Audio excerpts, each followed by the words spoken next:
I am Dr. G.C. John, Assistant Professor, Department of Anatomy, Jyoti Vidyapeeth, Women's University, Jaipur. Today we are discussing about the anatomy of trachea. So we can see here in this picture the tracheal portion that is extend from this point to this point. Trachea is flexible fibrocartilaginous tube. It is beginning of lower respiratory tract and its lumen is kept patent by 16 to 20 C-shaped rings of hyaline cartilage. The gap between the posterior free ends of C-shaped cartilage is bridged by a band of tracheas and a fibroelastic ligament, which permit expansion of the esophagus during the passage of bolus of food. So trachea, we can see here, these are C-shaped cartilaginous rings. They cover the anterior portion entirely, but in behind that is there is deficiency, and that part is covered by the trachealis muscles and fibroelastic ligament that facilitate the passage of bolus of food into the esophagus, because esophagus can expand freely during the passage of food. Location: the trachea extends from the lower border of the cricoid cartilage in the neck to the lower border of the T4 vertebra in the thorax. So we can see here, this is the cricoid cartilage and it extends from the lower portion of the cricoid cartilage, that is at the level of the lower border of the C6 vertebra, and it extends up to the lower border of the T4 vertebra. Thus, upper half of the trachea is located in the neck and the lower half in the superior mediastinum. So, the upper portion of trachea is located in the neck. So, we can say this part is the cervical part of the trachea, and the lower portion is located in the superior mediastinum in thorax. So, we can say this part is the thoracic part of the trachea. Length: it has a length of 10 to 12 centimeter and external diameter is 2 centimeter in males and 1.5 centimeter in females. Internal diameter 12 millimeter in adult and 3 millimeter in newborn. So there is a length of 10 to 15 centimeter and the lumen, the width of lumen is 3 millimeter in newborn and 12 millimeter in adult.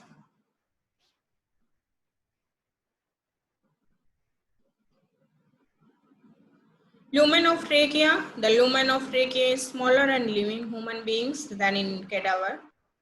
It is 3 millimeter at 1 year of the age. During childhood, it corresponds to the age in the years with a maximum of 12 mm in adult. So we can say the lumen of the trachea is enlarged in the cadaver and it is 3 millimeter at 1 year of the age, then increase every year up to 12 millimeter in the adult. So if there is a boy of the 5 years old, then we can say there is a tracheal diameter of 5 millimeter will be there. Course: trachea is continuation of the larynx and begins at the lower border of the cricoid cartilage at the level of C6 vertebra, about 5 centimeter above the jugular notch. It enters the thoracic inlet in the midline, then it passes downwards and backwards behind the manubrium to terminate by bifurcate into two principal bronchi at the lower border of T4 vertebra corresponding to the sternal angle. So we can say here the trachea is, this is the larynx. So we can say it is the continuation of the larynx. Then we will run downward, backward, then it enter thoracic inlet, then at the midline. Then it will reach manubrium, behind the manubrium, and it will bifurcate into two primary bronchi. This is the right principal bronchus and this is the left principal bronchus.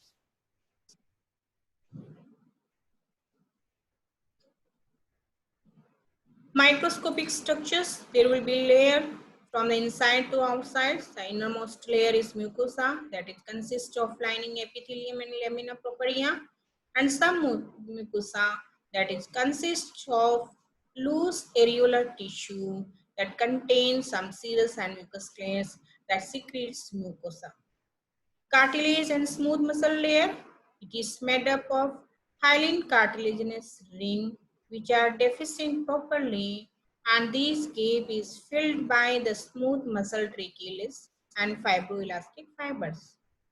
Perichondrium, it encloses the cartilage, and outermost layer is the fibrous membrane, that is the layer of dense connective tissue containing neurovascular structure.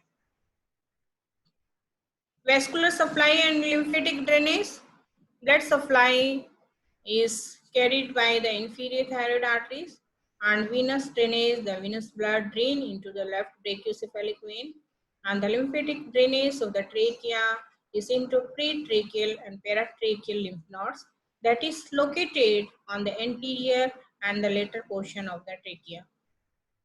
Now supplied by autonomic nerve fibers. There are two types, parasympathetic fibers and sympathetic fibers. Parasympathetic fibers are sensory secretomotor to the mucous membrane and motor to trachealis muscles. And sympathetic fiber are vasomotor. Relation, there are many structures surrounding the trachea. So to the right there are structures, there will be structure of right lung and pleura. You can see a gyrus vein here and right vagus nerve, and to the left there is left common carotid artery, the left subclavian vein, left vagus nerve, left phrenic nerve.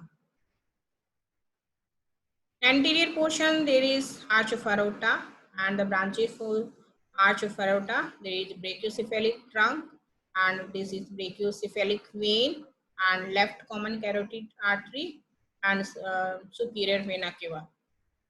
Posterior we can see esophagus, and behind esophagus there will be vertebral column and left recurrent laryngeal nerve also.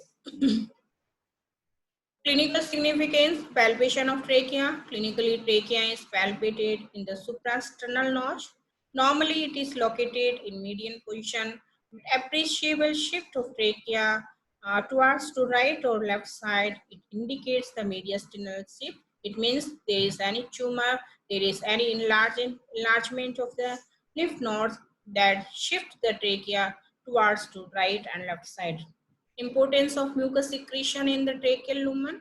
So, mucosa of the trachea secrete mucus that trap the inhaled foreign particles, then this solid mucus expelled through the coughing. So these are all about the trachea. We have discussed all aspects of the trachea. If you have any doubts, if you have any query, please contact me or write down below here. Thank you. Thank you so much.